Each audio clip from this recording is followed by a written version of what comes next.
What is up, guys? Happy Friday. Let's close out this week strong. All right, the hard truth about cybersecurity. Now, we're going to read this article. Saw this earlier this morning. By Axios, employers warn cyber job seekers away from certification alphabet soup. Now, for those trying to get into cybersecurity, you know the general roadmap. Get your certs, hit the market, bam. Get your CompTIA trifecta, which is A plus, Net plus, Sec plus, bam. Let's hit the job market. But according to this author, employers and recruiters, they're warning applicants away from doing that, which I find interesting. I really find interesting. I haven't heard this viewpoint, so we're going to read about it. Recruiters and employers are starting to warn applicants against getting too many cybersecurity training certifications. Now, my thoughts on this is, I understand the point.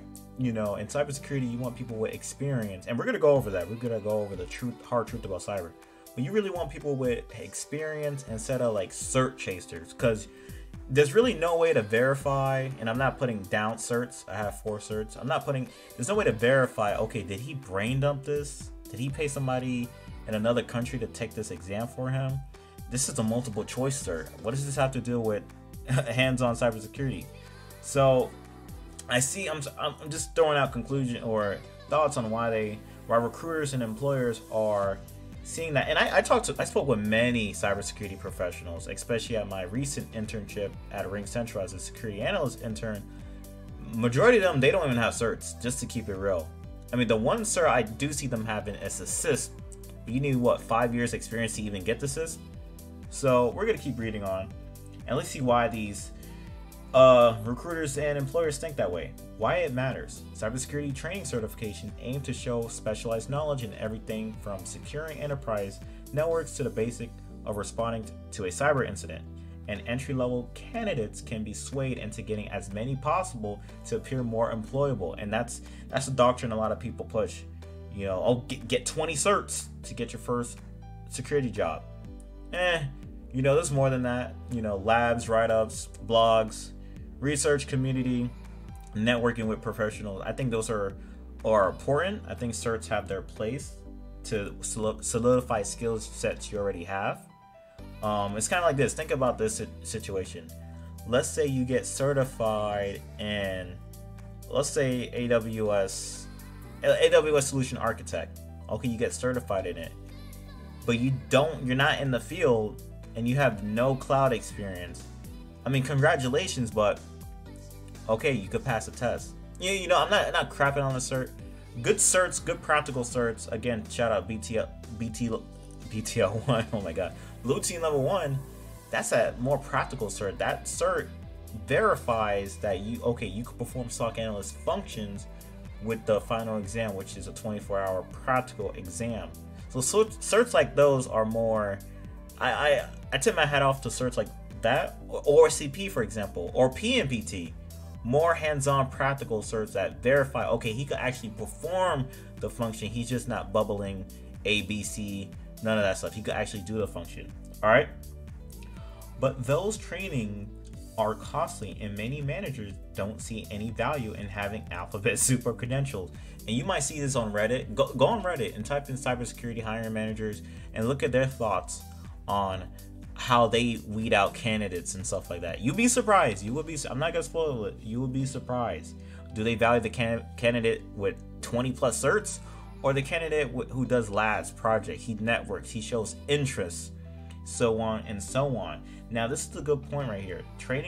These certs are costly. Me personally, when I purchased for my certs, they were out of my own funds, and again, very costly. But I had a goal to get these certs, get the training, to make myself more marketable.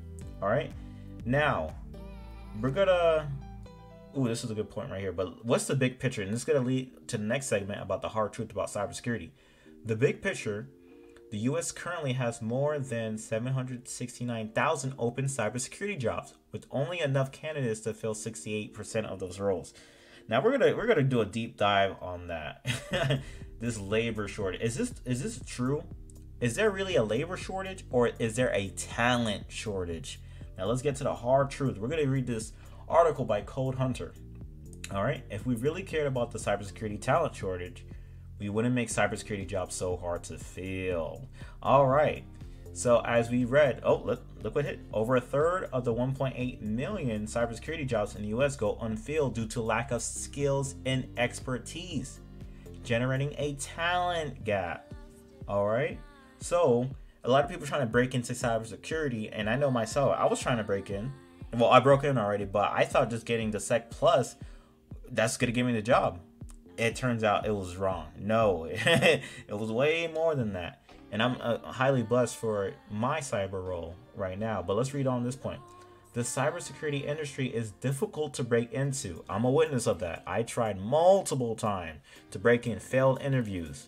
All right. I even had interviews, believe it or not, with Cisco. Yes. Almost made it to the final rounds. Didn't make it.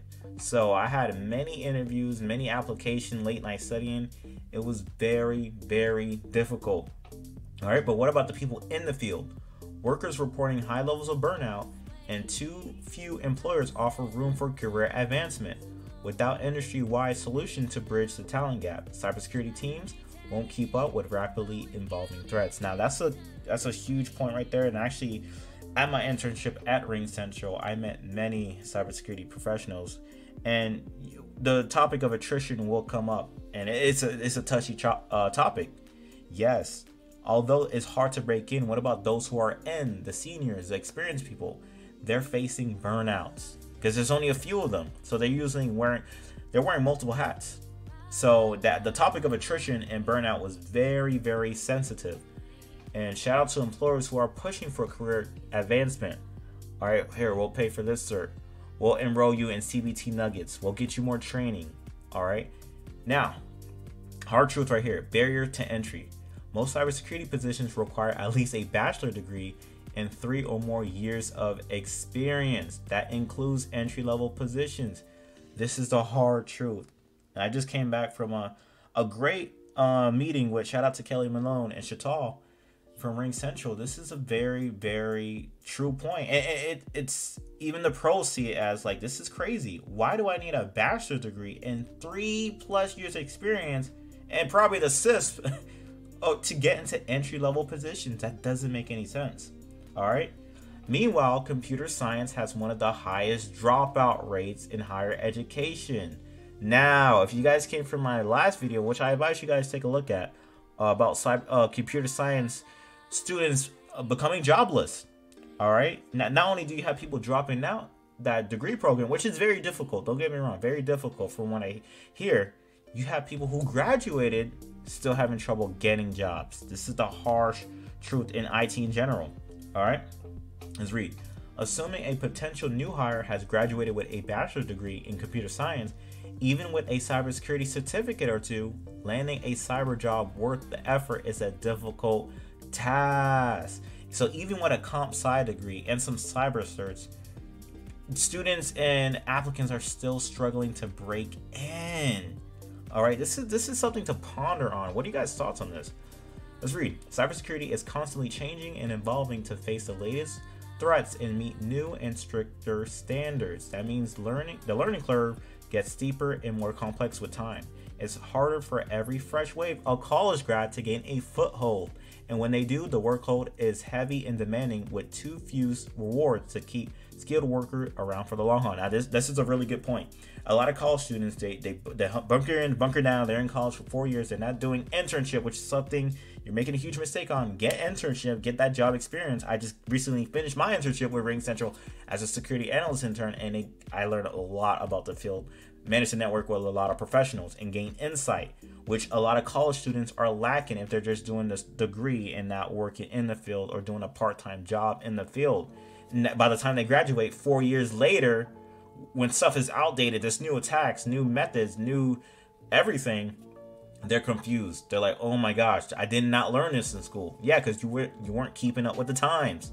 This is why, against this article right here, the certification article, this is why I'm a huge advocate for certs, because certs usually they're updated. They get updated every 3 years. Some certs, they require continuing education. And there's new certs coming out, PMPT, fairly new certs. And Hack the Box just released some new certs that are coming out that's giving you that fresh knowledge. And training courses like Try Hack Me, Hack the Box, and so on, and BTLO. All right. So, college students listening, please take heed of that. Now, let's talk about the people, the experts in the field already, feeling overwork and burnout. And again, I'm not gonna say any names. I spoke with experts, and I could verify this. The people who do manage to break into the industry often find that it is a far more demanding job. Shoot, I'll use myself for an example. I'm in cybersecurity. Again, blessed position. And yeah, it's difficult, it's rewarding, it's fun, but it's difficult. All right. Now, and we're going to go into that. If you become a SOC analyst, what's after that?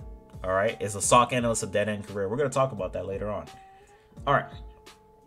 Notorious for overwork and burnout. Cybersecurity jobs are not for the faint of heart. True. Cybersecurity professionals are often ignored when things go right and villainized when things go wrong. My God, you got to be in the field to understand that. We'll just leave that alone. All right, let's talk about this. The fatigue that comes with this line of work shows in the numbers. Over half the surveyed IT security professionals said they or someone they knew left their job due to overwork and burnout, or worked with someone who has. Oh man, and let's read this stat. 27% of cybersecurity workers left within their first years. Man, and I know there's people at Ring Central again who left because of security professionals who left. So this is verified, and I've seen this in the field. Meanwhile, 60% of employers report difficulties retaining qualified cybersecurity professionals. Another good point to talk about. Okay, I'm in the field. Let's say I'm in the employer. Okay, I recruit the top tier candidates to work for me. What can I do to increase that retention? Make sure they don't go to a different competitor. What can I do? And there's many assets or ways employers could do that. Offer training, pay for certs, etc., etc. Now, these obstacles have created a skill gap that's become increasingly difficult and increasingly urgent to overcome. If there aren't enough opportunities for new hires to learn and grow, the current generation of cybersecurity professionals won't have anyone to pass the baton to. Guys, this is heavy. Think about it. It's catch-22. Okay, I want to break into cybersecurity. Okay, but I need experience. How can I get experience if I can't get an entry-level position that requires experience? That's the catch-22 a lot of people are facing. Now, one thing I recommend for anybody trying to break in, me personally, I got the certs, I did labs, I did training, I spoke with professionals. I tried my best to go above and beyond I don't even have a degree, to be honest, above and beyond to get my position by building my skills up on my own dime, on my own time, without school, just off of certification, training courses, and so on and so on. So, this point right here, when it says, there's a lot of new hires who don't have the opportunity to learn and grow. Some people, and again, if you can get an internship, highly recommend you guys spend your own time labbing, getting certifications, speaking with professionals, joining communities, building up your skills, networking, so you could get that first job, and then you could build from there and leverage that experience for future roles. And we're going to talk about that now. And it talks about a culture shift and so on and so on. All right. And I have other articles which goes into the same thing we just read. Again, it's more of a talent shortage, not a labor shortage. I mean, it is debatable. Talent or labor shortage. I see it more as a talent shortage. You know, these high demands, these insane requirements, and certain entry-level candidates, they don't have 5 years experience. They don't have CISP coming out college. They don't have a 4-year cybersecurity degree. All right. So I'll leave that up for you guys. Is it a talent shortage or is it a labor shortage? And you have articles going over both. All right, so let's move on to the next topic. All right. Okay, you break into cybersecurity. You work so hard to get in. Now you're a SOC analyst. Now what? What's next? Ironically, this thread came out 2 days ago, and we're going to talk about it. Look at this person. He worked so hard to get into the SOC analyst role. Now he sees himself as getting bored after 1 or 2 years. Now, a lot of people don't understand that SOC analyst, that's an entry-level role within cybersecurity, but not entry-level within IT. See, that's the thing people don't think about. So, now this person, he's in a SOC, and I'm in a SOC analyst role as well. And I have my own individual plans for upskilling my skills and hopefully getting new titles and entering new positions, so on and so on. All right, now let's read on. Let's see what this user says. So it sounds like you're in an MSSP. All right, managed service provider. I don't know, something like that. I'm actually working for one right now, believe it or not. They're notorious for burnouts. Get some experience, then transition to another company. Now this is good, solid advice from this Reddit user. Now, yes, if you get your first SOC analyst job, whether it's at an MSP or whatever, new company, treasure that experience, bunker down, get the experience, get your certs, and then jump ship for another position, probably at a bigger company, so on and so on. All right, and okay, so you're a SOC analyst. What is next? And then these users get, look at this. Your next big move is to get out the SOC. Okay, you worked so hard to get in the SOC, cybersecurity. Now the next move is to get out the SOC. All right, so we're gonna go over. This is a funny comment. Well, you're now a SOC analyst. You need to make sure you don't get stuck / lost in the dryer. Funny, funny, funny. So now let's talk about the career roadmap after a SOC analyst. Now, a lot of people don't understand. SOC analyst is entry level in cybersecurity. There's so many of the career paths, and we're going to talk about that. Now, I'm on course report, and we're looking at the cybersecurity career path. Entry level, security analyst, SOC analyst. All right, monitors computer systems, detects anomalies, escalate potential threats, and resolution. This is the average salary for a SOC analyst.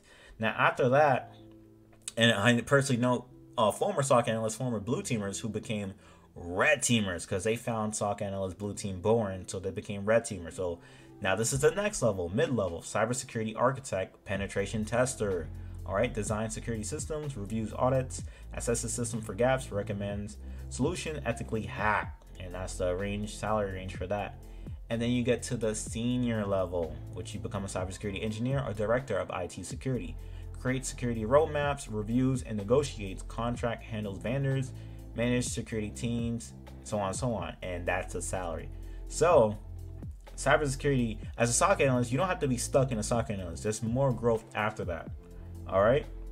And I'm gonna leave you guys up for that research to do on your own. Now, and look at, yeah. Look, people typically spend 3 to 5 years in junior positions before moving to mid-level cybersecurity role, which is true. Experience is king. Experience is king, and it's very important to leverage that experience for your next role. And I personally know people in my current employer. We have a lot of network engineers. We have seniors who've been in the game for almost 2 decades. Some don't even have certs, but they're marketable because they have experience.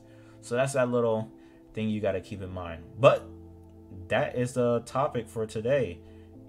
Appreciate you guys coming by, and please like, comment, subscribe, and have a great weekend. All right, you guys take care now. Peace.